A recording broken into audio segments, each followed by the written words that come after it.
தொடர்ந்து இந்நேரத்திற்கான தலைப்புச் செய்திகளை பார்க்கலாம். சென்னையில் ஆபரண தங்கத்தின் விலை சவரனுக்கு 1320 ரூபாய் குறைவு. சென்னையில் ஒரு சவரன் ஆபரண தங்கம் 90,080 ரூபாய்க்கு விற்பனை.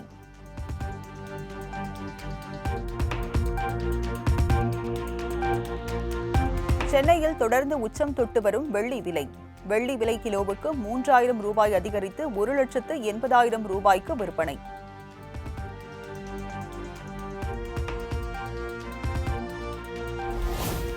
திமுக ஆட்சியில் குடிநீரில் மலம் கலக்கப்படுவதாக எதிர்க்கட்சித் தலைவர் எடப்பாடி பழனிசாமி வேதனை.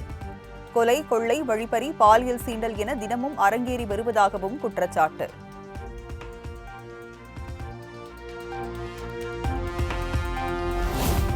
கரூர் துயர சம்பவத்திற்கு அரசு நியமித்துள்ள ஒரு நபர் ஆணையம் மீது மக்களுக்கு நம்பிக்கை இல்லை.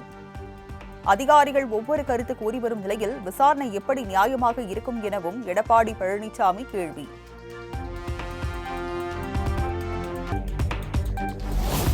அதிமுக ஆட்சி அமைந்தவுடன் கிராமங்கள், தெருக்கள், நீர்நிலைகளில் உள்ள சாதி பெயர்களை நீக்குவது தொடர்பான அரசாணை ரத்து செய்யப்படும் என எடப்பாடி பழனிசாமி உறுதி. ஒரு தலைவர் பெயரை வைத்து இன்னொரு தலைவர் பெயரை வைக்கவில்லை என்றால் பிரச்சினை வரும் எனவும் கருத்து.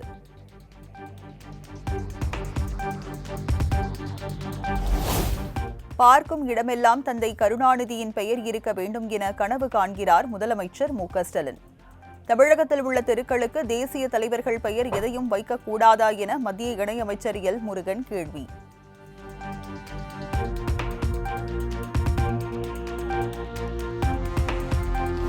சென்னை கொளத்தூரில் அமைக்கப்பட்டுள்ள வண்ண மீன்கள் வர்த்தக மையம் நாளை திறப்பு.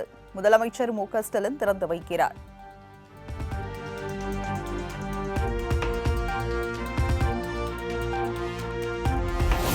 கரூர் கூட்ட நெரிசல் தொடர்பாக சிபிஐ விசாரணை கோரி தவிக சார்பில் தாக்கல் செய்யப்பட்ட மனு உச்சநீதிமன்றத்தில் இன்று விசாரணை. உச்சநீதிமன்ற ஓய்வு பெற்ற நீதிபதிகள் தலைமையில் விசாரணை குழு அமைக்க உத்தரவிடக் கோரிய மனுவும் விசாரணைக்கு பட்டியல்.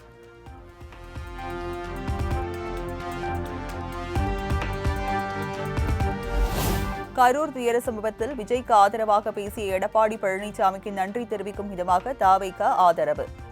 விஜய் அதிமுகவுடன் கூட்டணி வைத்தால் மகிழ்ச்சிதான் எனவும் தவிக தொண்டர்கள் பேட்டி. கூட்டணி வைக்கணும்னு அது தளபதி சொன்னா, அவரு தளபதி தான், அது கட்சி தலைவர், அவரு தளபதி சொன்னா கூட்டணி போட்டார்னா அது எல்லாத்துக்கும் ஓகே தான். அவர் சொல்றதா இருக்கு. நம்ம தொண்டர்கள் போய் சொல்லி இது பண்றதுக்குலாம் எதுவும் இல்லைங்க. அவர் தலைவர் சொல்றது தான் இருக்கு. அவர் சொல்லி கூட்டணி போட்டான்னா சந்தோஷம் தான். ஐயாவும் அப்பையில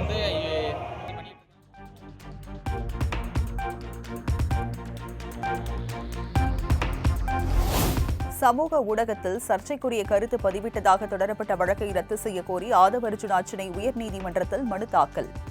மனு விரைவில் நீதிபதி சதீஷ்குமார் முன் விசாரணைக்கு வர உள்ளதாக தகவல்.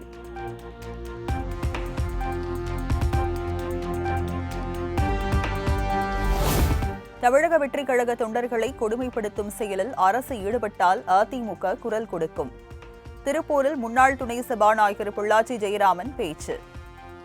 நிச்சயமாக அனைத்து இந்திய அண்ணா திராவிட முன்னேற்ற கழகம் ஜனநாயகத்தை காக்கின்ற முயற்சியாக உறுதியாக அதற்கு குரல் கொடுக்கும் என்பதை தெரிவித்துக் கொள்கிறேன்.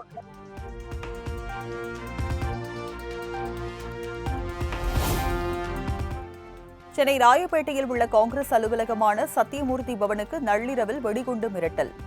1 மணி நேரம் போலீசார் நடத்திய தீவிர சோதனையில் புரளி என தகவல்.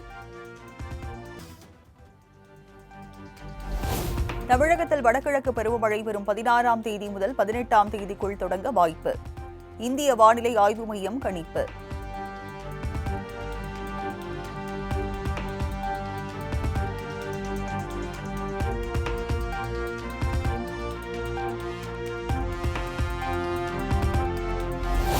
கோவை, நீலகிரி, ஈரோடு, கிருஷ்ணகிரி உள்ளிட்ட 7 மாவட்டங்களில் இன்று கனமழைக்கு வாய்ப்பு.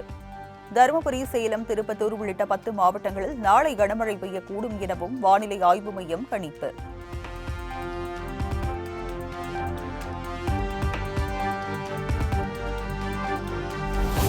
ஈரோடு, நெல்லையில் வெளுத்து வாங்கிய கனமழை. வாட்டி வதைத்த வெயிலுக்கு மத்தியில் பெய்த மழையால் குளிர்ந்த சூழல்.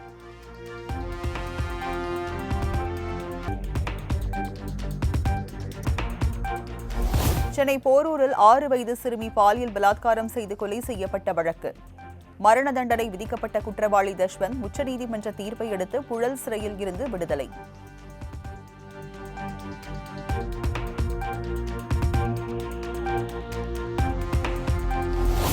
வேலூர் மாவட்டம் பேரணாம்பட்டில் இரவு இடி மின்னலுடன் வெளுத்து வாங்கிய கனமழை. பல்வேறு பகுதிகளில் வீடுகளுக்குள் மழைநீர் புகுந்ததால் பொதுமக்கள் கடும் அவதி.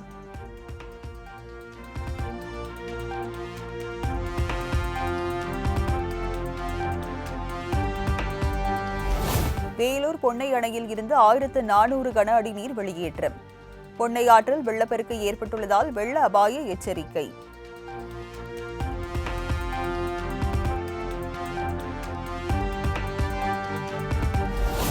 திருச்சியில் 10 கோடி ரூபாய் மதிப்பிலான தங்க கட்டிகளை கொள்ளையடித்த வழக்கு.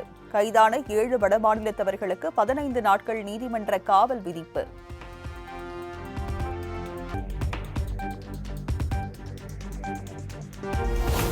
வரலாற்று சிறப்புமிக்க காசா அமைதி திட்டத்தின் வெற்றிக்காக நண்பர் அமெரிக்க அதிபர் டிரம்பை தொடர்பு கொண்டு வாழ்த்தினேன். வர்த்தக பேச்சுவார்த்தைகளில் அடைந்துள்ள நல்ல முன்னேற்றத்தையும் மதிப்பாய்வு செய்தோம் எனவும் பிரதமர் மோடி எக்ஸ் தளத்தில் பதிவு.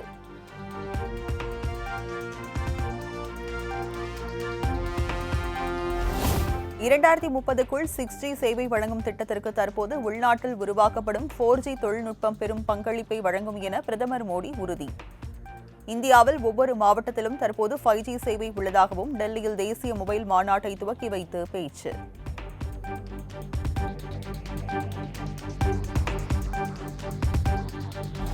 பீகாரில் இந்தியா கூட்டணி ஆட்சிக்கு வந்தால் குடும்பத்தில் ஒருவருக்கு அரசு வேலை.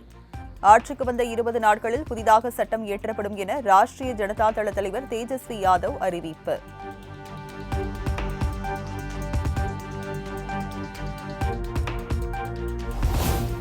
போட்டி கட்சிகள் வேட்பாளர்களுக்கு எதிராக AI பயன்படுத்தும் போது வழிகாட்டு நெறிமுறைகளை கட்டாயம் பின்பற்ற அரசியல் கட்சிகளுக்கு தேர்தல் ஆணையம் அறிவுறுத்தல். திரித்து பேசி பிற கட்சியினரை விமர்சிப்பது தவிர்க்கப்பட வேண்டும் என்று பீகார் தேர்தலை முன்னிட்டு உத்தரவு.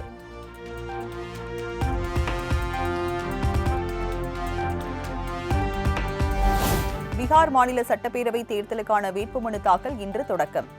வரும் 17ஆம் தேதி வேட்புமனு தாக்கல் செய்ய இறுதி நாள் என தேர்தல் ஆணையம் அறிவிப்பு.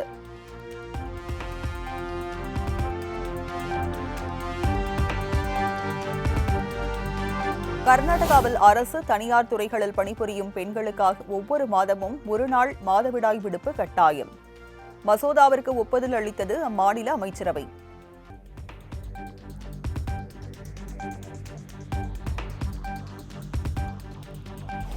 பயங்கரவாதத்திற்கு எதிராக சர்வதேச சமுதாயம் ஒன்றிணைய பாதுகாப்புத்துறை அமைச்சர் ராஜ்நாத் சிங் அழைப்பு. நீரும் ரத்தமும் ஒன்றாக பாயாது என்பதைப் போல பயங்கரவாதமும் வர்த்தகமும் ஒன்றாக இருக்க முடியாது என ஆஸ்திரேலியாவில் பேச்சு.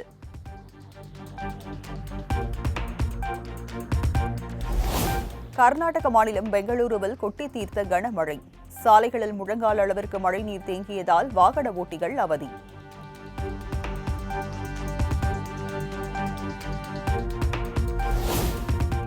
சீனாவின் மிகப்பெரிய சுங்கச்சாவடியான உசுங்வாக்கில் கடும் போக்குவரத்து நெரிசல். 8 நாட்கள் பொது விடுமுறை முடிந்து வீடு திரும்பிய மக்களால் சுங்கச்சாவடியில் உள்ள 36 பாதைகளையும் திணறடித்த வாகனங்கள்.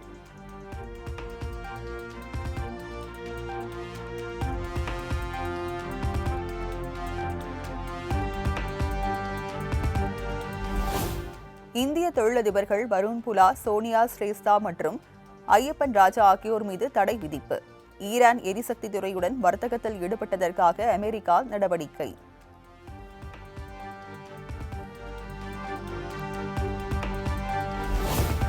அமெரிக்க அதிபர் டொனால்டு டிரம்புக்கு அமைதிக்கான நோபல் பரிசு வழங்கப்பட வேண்டும். அமைதிக்கான நோபல் பரிசை பெற டிரம்ப் தகுதியானவர் எனவும் இஸ்ரேல் பிரதமர் பெஞ்சமின் நெத்தன்யாகு கருத்து.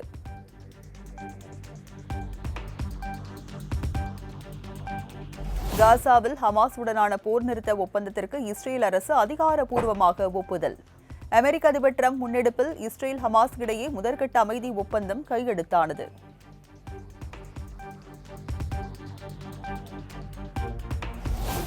(2025ஆம் ஆண்டிற்கான நோபல் அமைதி விருது இன்று பிற்பகல் அறிவிப்பு.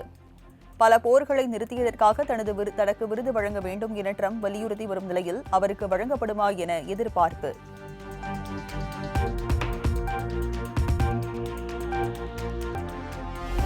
திரைப்பட நடிகரும் பாடி பில்டருமான வரீந்தர் சிங் குமான் காலமானார். BICEP காயம் காரணமாக சில நாட்கள் மருத்துவமனையில் சிகிச்சை பெற்று வந்த அவர் திடீர் மாரடைப்பால் உயிரிழந்ததாக தகவல்.